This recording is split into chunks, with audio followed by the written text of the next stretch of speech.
Money doesn't just come from one place. It drips, trickles, flows, and floods into our lives in different ways. Welcome to Drip, Trickle, Flow, Flood, a podcast that explores the power of multiple income streams. We are so excited to have Dusti Arab on with us today. She's a fractional CMO and the founder of the Reinvention Co. It's a marketing consultancy specializing in working with personality-driven companies with small teams. And she's also a podcast host, just like us. Her podcast is called Referral Worthy, which is for small business owners ready to go from best kept secret to the go-to name in their niche.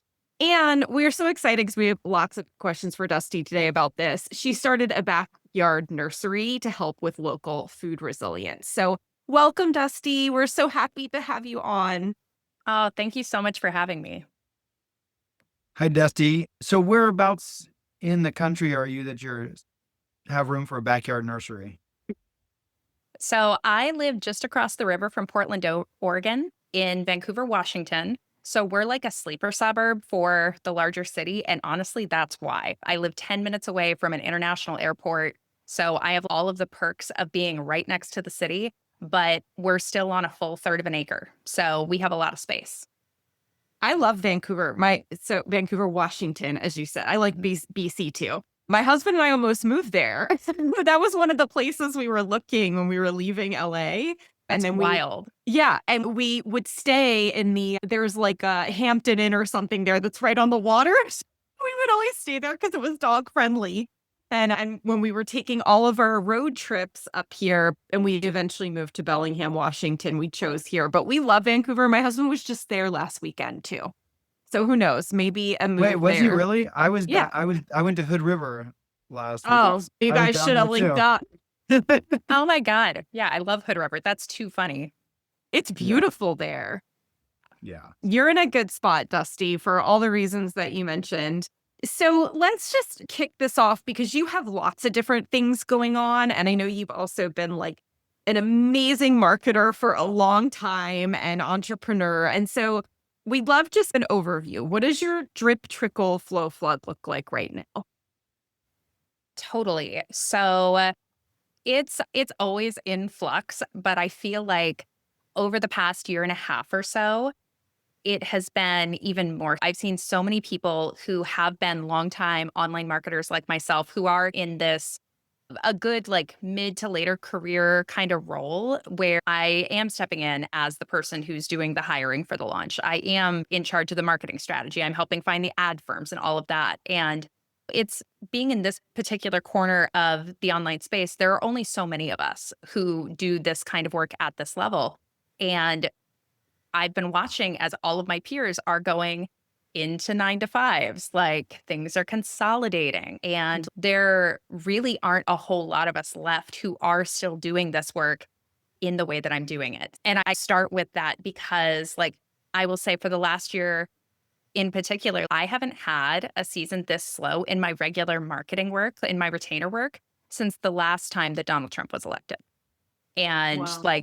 that whole year for me was it was so weird until everyone got used to the weird. And that's exactly what I'm seeing happen right now. Everybody's calling me for fall launches again. And I'm so grateful to be in a place where part of my drip, trickle, flow is that like, I'm lucky enough to have a husband who works a 9-to-5. And so I can look at these periods now and be like, I've been here long enough. I already know it's not going to last, but I am really grateful that besides handling health insurance, he's also got something that is a little steadier here. I also have, as you said, Hearth and Hollow. So Hearth and Hollow is my backyard nursery project.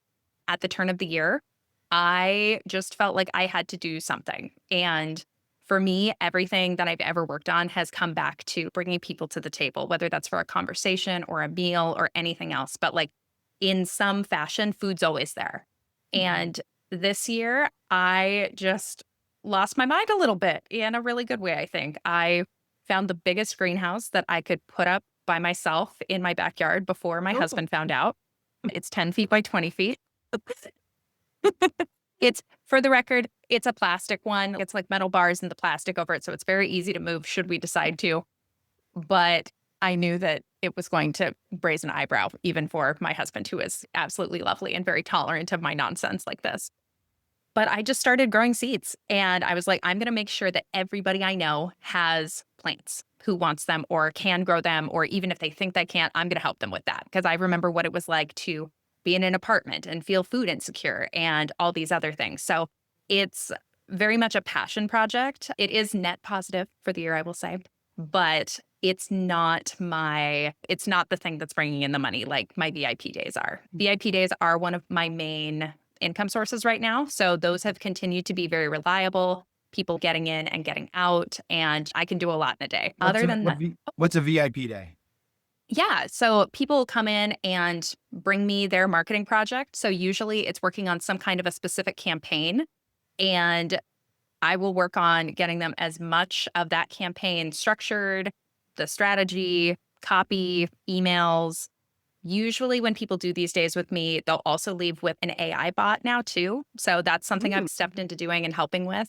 But usually you leave with 40 to 50 pages of like marketing copy for your campaign when we work together.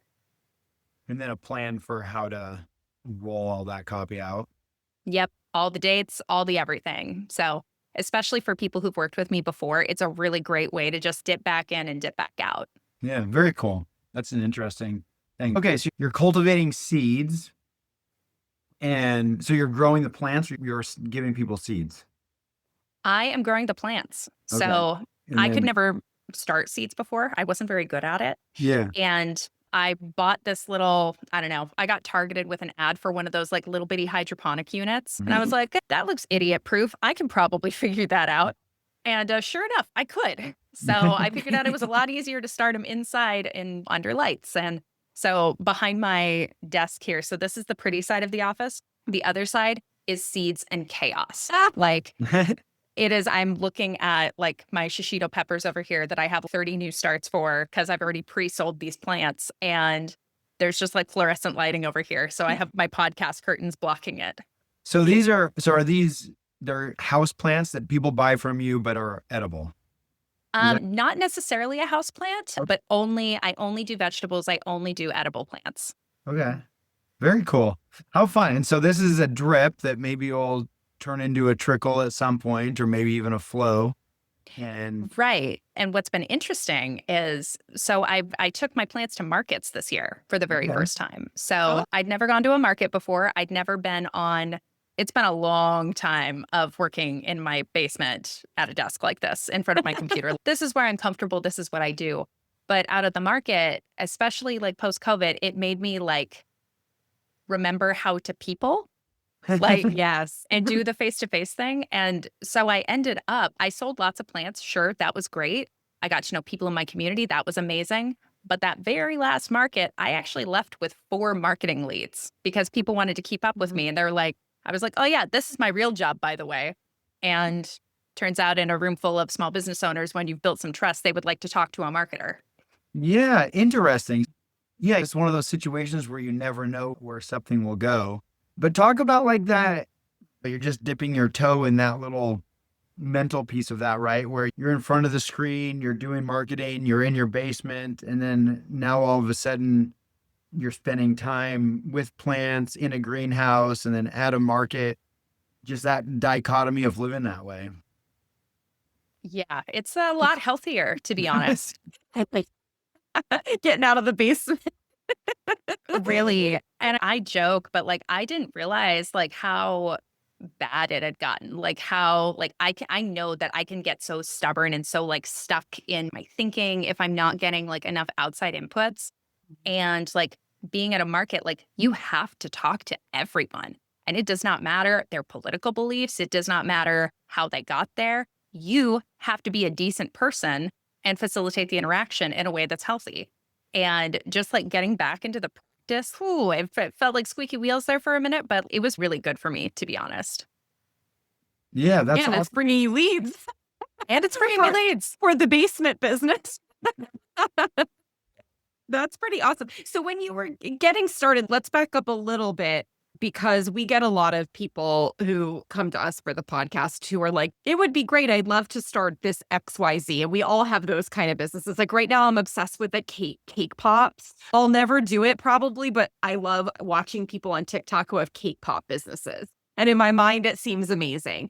But then there's like that square one, like where do you even get started? So for you, you had that square one, obviously, where you had this idea and you started, you got the greenhouse put up and your husband was cool with that. And then, so then what took you from that to the market? Was there anything in between? Did you try to sell these plants online first? Did you go right to the market? Walk us through a little bit of those early stages. Yeah. So I was sitting at a bar by myself. Part of me getting out of my office this year, like part of this was planned, the market wasn't. But Thursdays, I go into Portland and I go and and I treat it like I'm just like out and about and a tourist for the day. So I go and I will either co work with friends or I'll go to my favorite restaurants and go and like just be a person out in the world, put real clothes on, just try something different for a change. And I was sitting at the bar and I was like, I feel like there's like something here besides just me growing stuff and like giving it to people I know. Like, I think there might actually be like a business here. So me and ChatGPT sat there for a second and we started coming up with ideas and fully like ChatGPT helped me come up with the name for Hearth and Hollow. And I still like, I'm obsessed with it. And, but it was really like in that moment that things started to shift a little bit for me. And I was like, what if so far it looks like I'm getting pretty good at starting these plants. Like these are going to be pretty large here pretty quick. I don't have space for all of them.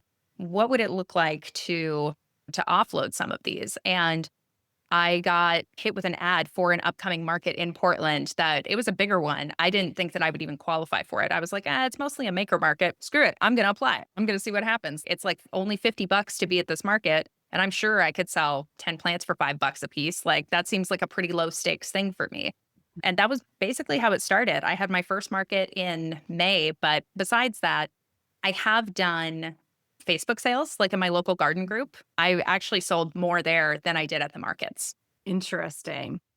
So how's this, aside from getting the leads, how is this playing with your marketing business? I find that I break my routine and I get more creative. That's where my new ideas come from. That's where I get my energy to get the work done in quotes or whatever. So yeah, how's this, you're doing the plants, how's that impacting the marketing business? Totally. It's a lot easier for me to want to talk about plants than it is to talk about marketing, to be honest. Like, I don't get most of my clients from social media anyway. I'm almost entirely referral based and have been for the better part of the last 10 years at this point. And like, as far as the marketing stuff, like if I'm running a cohort of like my course referral worthy, then yeah, I'm like really present on social and I'm doing the marketer as a sale thing. But for the most part, like when I show up on social, it's mostly just because I have something to say or I want to. And these days, that's not about marketing. It's about literally anything else. Getting up there with my little plant babies and being like, you guys, what I'm doing. It's a lot easier. It's just, I'm like genuinely passionate and excited about this. And that's always going to change the vibe. Like all of my social media numbers are up. People are interested in the different things I'm doing. And even if they came through via plant stuff, now they're seeing the bigger picture of, oh, this is like a really small part of your ecosystem, actually. So it's been really interesting. Let's talk about that ecosystem. So you just mentioned like a course that maybe you got your MVP days. What's all the VIP? What'd I say? I like that you called them MVPD. Oh, MVP, VIP You know days. it's VIP, but that's actually a cute name. So what are your different flows for within your marketing business? Yeah. So there are a couple of different avenues that people can take. Most of my retainer work is done for service-based businesses, like either the personality brands or I've got a client right now that is a law firm owned by a friend of mine. So I'm operating as their head marketing person over there. So I have client work, I have the VIP days, and that's pretty much it for service-based stuff. Everything else is more analog. So I have a course called Referral Worthy as well as the podcast. The podcast leads into the program. It has previously been a more interactive, like group style program. I just recently moved it to being totally analog, so people can go and dip into that whenever they want. I also have a productivity arm to the business, and that was where I got started back in 2011 when I first started writing online. I was really interested in the productivity and self-help space. So I'm putting back together like a funnel I'd previously dismantled there. So I've got some specific like quarterly planning workshops that I do. And then there's going to be like a small like ebook that goes along with that here pretty quick. So those are the two that exist right now. And, we'll see what else I come up with in the future. Yeah. So did you end up with overlap with your customers or your clients that they're listening to your podcast and they're doing your workbook and maybe you do some retainer work for them? Or are these more independent people are coming to you looking for a specific thing? I would say it depends. Like usually the people who are doing referral worthy and who are interested in doing like the planning and things like that, usually those are small business owners making like 500K or less a year. Pretty much anybody, I will say the VIP days too. Like that tends to be like service-based entrepreneurs making less than 500K a year who vibe with me and know that I can help them just plow through a bunch of assets. My higher level, more expensive client work, those are almost always 7, 8 figure business owners. And they just want me to come in and do the thing because they know I can do the thing.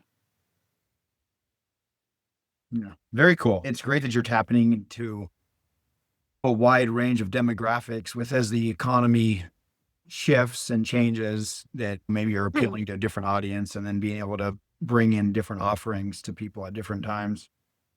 And weathering, like you said earlier, Dusty, you're weathering a bit of a downturn in the online marketing industry. So there are a lot of shifts and changes. I think that industry got flooded during COVID and was at a high. And now we're starting to see there are still many successful folks in that space, but we're definitely starting to see some trickle off because there just isn't, they don't have the market to serve it. So it's very cool that you've built out your business in a way where you have drip, trickle, flow, flood in different ways and even servicing like different levels of business owners. And now you also have this cool like backyard business, which is also really interesting. Are you just taking it day by day now, or do you have a vision for like where you want that backyard business to go? Do you want to turn that into a flow, like a more main thing? Do you like where it is right now? Or are you like, I'm open to the universe? What? Yes. The answer is yes. So right now, I just got back from Costa Rica with a friend of mine, and she's my bestie. We also are both like similar, like multi-passionate entrepreneur types. And whenever we go on these trips, we always come back with some kind of big realization. And the one we came back with this time was not what I expected. And mostly it was that like, we feel that our most important job right now is launching our teenagers. Because in this economy, like in this like world that we're in right now, if teens aren't getting supported to the level that they need, like they don't stand a chance. And not just like financially, they need a lot of support right now. And so like my reason for getting back into the productivity stuff actually is because my 13-year-old was like, Mom, I'm feeling overwhelmed here. None of the study stuff they're doing for me at school is helping. I know you do this stuff sometimes. And I was like, I'm going to write you a book, buddy. So I'm working on a little productivity guide for my 13-year-old now that will be able to be part of my other funnels and stuff. Yeah. That's my sideways way of saying like, with understanding that's the priority for me right now, I am trying to move away from too much service work, too much of anything that can't be totally automated. So I think for the foreseeable future, the backyard business will stay probably at the level that it has, which is me in the spring and summer doing a market every other week. Something just very easy. The market I do is like 10 minutes from my house. It's very low barrier to entry, very easy for me to do. What I am doing that I realized this year is very different is that basically the model I came up with is a CSA, but for plant starts. And Oh, that's cool. And no one's doing it. And I don't Nobody understand does that. Nobody does that. Wait, that doesn't exist here either. Does it, Tony? I don't think it does. I'm like, I don't. If I'm being honest, you're asking the wrong person. Okay. It doesn't exist here. It doesn't. Yeah.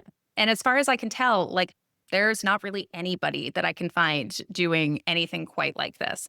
And which is a really cool opportunity for a lot of reasons. But like right now, it's not really the time in this moment to be buying plants. Like you'll see at Lowe's, there'll be some straggly looking tomatoes for people who are getting started late or whatever. But really, if you're a gardener, now is when you're starting your seeds for your winter vegetables, which is great, except most people have already overloaded their yards and they don't have space for them. They don't have space for new transplants. Lowe's and Home Depot are not going to carry those transplants here in a month. Who will be is this girl. So like on the one hand, like for spring, I've already got some people signed up with me who I'm basically, instead of paying Home Depot or whatever else, they're going to pay me to do all their starts for them. So I can actually start like planning a little bit the same way that farmers do. And I'll have a budget that won't just be me pulling from my other business and like things like that. So I'm trying it with the winter CSA. I know it's not going to have the same like oomph as like the spring one will. But like, this is where I'm going with it because like the plants and stuff, like they're pretty low maintenance. It's not the same as like a farm CSA where there are just so many more variables. There's so many more things that can go wrong. I only need these guys to get this big. And if I can keep them happy and healthy till they're this big, then I won. She's saying about 6 inches for those of you listening. About 6 inches. Yeah. Sorry. Yeah. Oh, no. Okay. I love this idea, but my daughter turned 13 about a week ago. I feel you. Yeah, when you get your productivity book written for teenagers, I definitely want a copy of that because I totally agree. It's an interesting world that these kids are in. I coach a lot, sports. I'm interacting with a lot of these kids, and a lot of them are just a kind of lost, don't necessarily have I don't know what it is. There's just like this lack of a trajectory that they, necessarily know what they're. I feel like it's floundering. I feel like there's this floundering generation going on a little bit right now. And yeah, and I think that productivity and finding things that they're passionate about and excited about other than staring at a screen.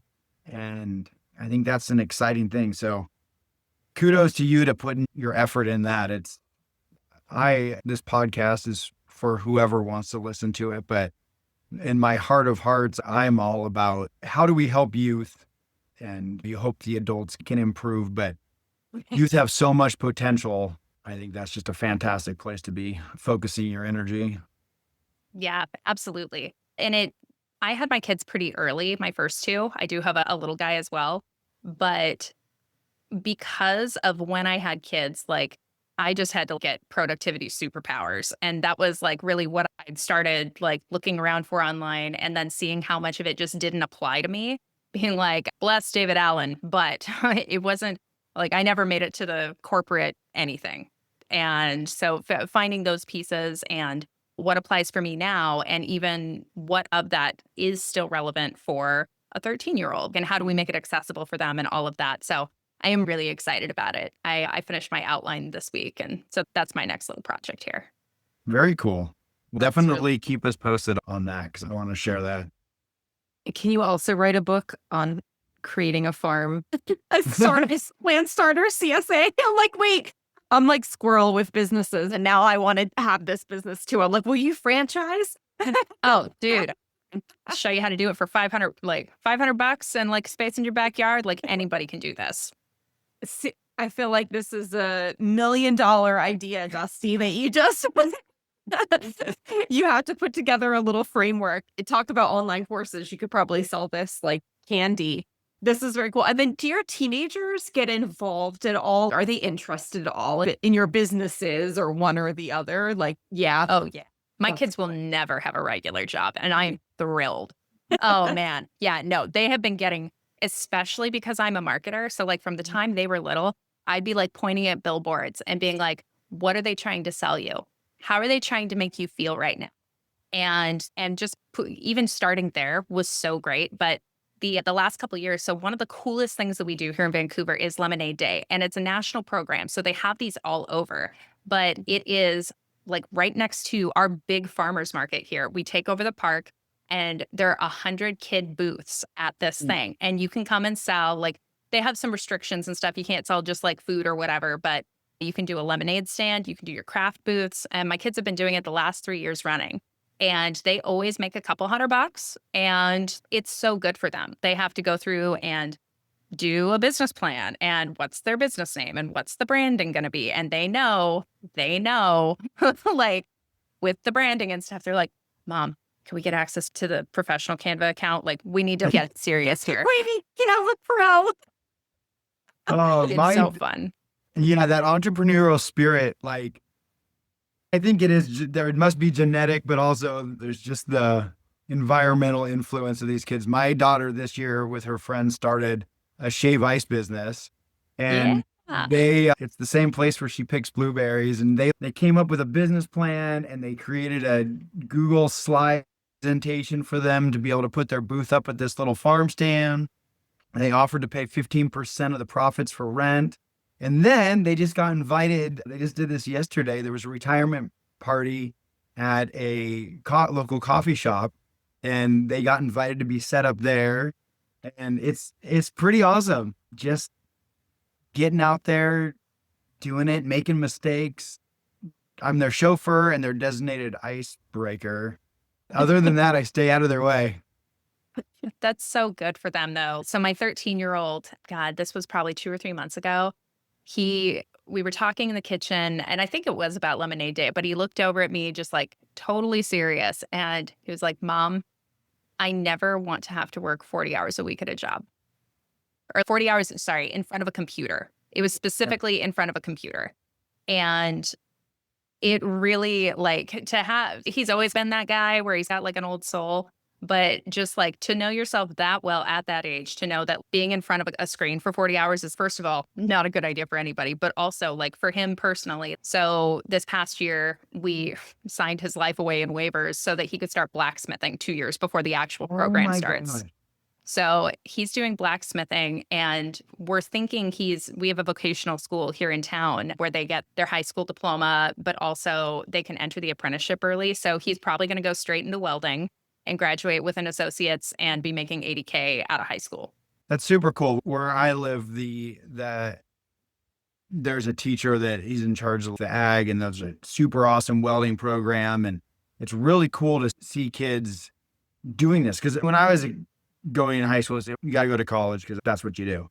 Right. And so it's really cool to see this. And I actually wrote an article. My friend, let's see, it's been a few years now since I wrote it, but he randomly chose to become a blacksmith and started forging knives. And it's so cool that your son is seeing this at such a young age and starting to pursue passions, even if this is the one that he does forever or not. He's learning that's an option.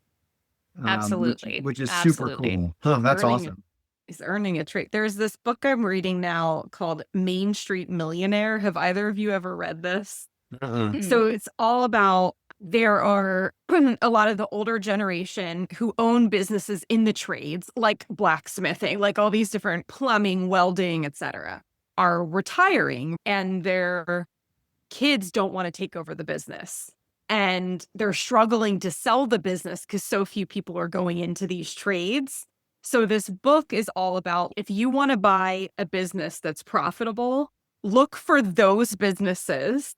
And she breaks it down, like all the businesses you want to look for. And then you don't have to physically do the trade. Like you can hire people to do that. But she's saying if you're in the market, you want to buy businesses and grow your drip, trickle, flow, flood in our terms, this is a great way to go. And so it's reminding me of this, like how well set up Dusti, like your kid will be, like if he's learning, even if he decides how to do it, it's like he's learning these trades. He could be 18, 19 and literally purchase a business. And in some cases, the author was saying some of these people aren't even selling the business. They're giving it away for free because it's something they've done their whole lives and they have pride in it. And they don't have anybody that's interested in buying it. And they don't even want to go through the process of getting a broker to sell it. So they're just like, we want somebody who has a heart that will take this and not get rid of it, who will take it. That's more meaningful to them. So I've gotten businesses for free because of this, or for a really low price, just because the person, it's like their heart and they want to know somebody's going to take it and keep it going and thriving. So anyway, it reminded me of that. I'm like, what an amazing thing that your kid is doing and like a testament to you too, Dusti, that you're encouraging this. Because they can learn the trades and understand this and then be in a position that like maybe they're buying multiple businesses someday. And just, what a beautiful thing. So Main Street Millionaire. I wrote it down. I'm like, that's my next nonfiction read, I think. Yeah, I wrote it down too. I might try to read it before this episode comes out. Man, I love where this conversation has gone. We've covered a pretty wide range of topics today, which is neat. And Dusty, I would be curious, this is dipping away a bit from the kid perspective and more to the fact that you are taking a chance, right? You have this like very established flow that you've had for a number of years in your marketing business, and that's not going away. You're keeping that.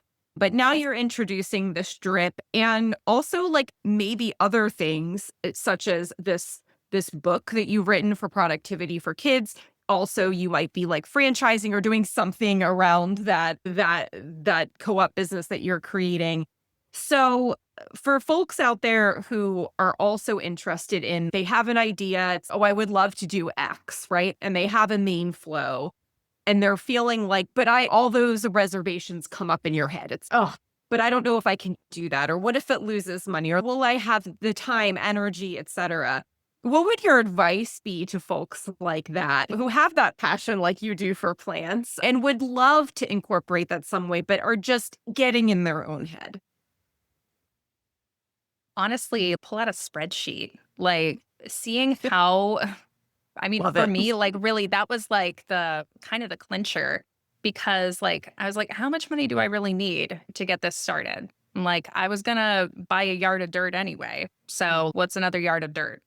Okay. I know seeds are cheap and I'm starting with a ton of them because I have a problem. Anybody who buys seeds, I guarantee has this problem too, because you just, oh, it's on sale. It's only $2. It's right by the register. And so I have over 200 like different kinds of seeds right now.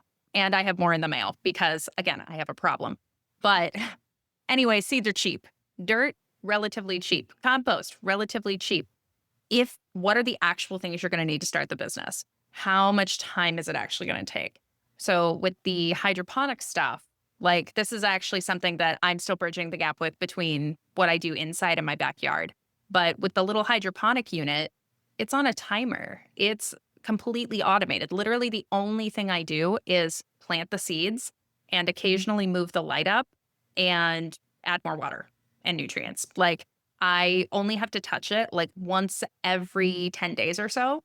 And that is the right level of input for if I'm taking on another project, because I know I take on a lot of things. But if there's a way that you can just dip your pinky toe in, but still make some progress, like even if I never would have sold a single plant, even if I would have been giving them away to everybody I knew and just stashing them in weird spots in my backyard until I run out of like actual space back there, that still would have been worth it to me. I still would have been doing something that was in alignment with my values, that I felt really strongly was important.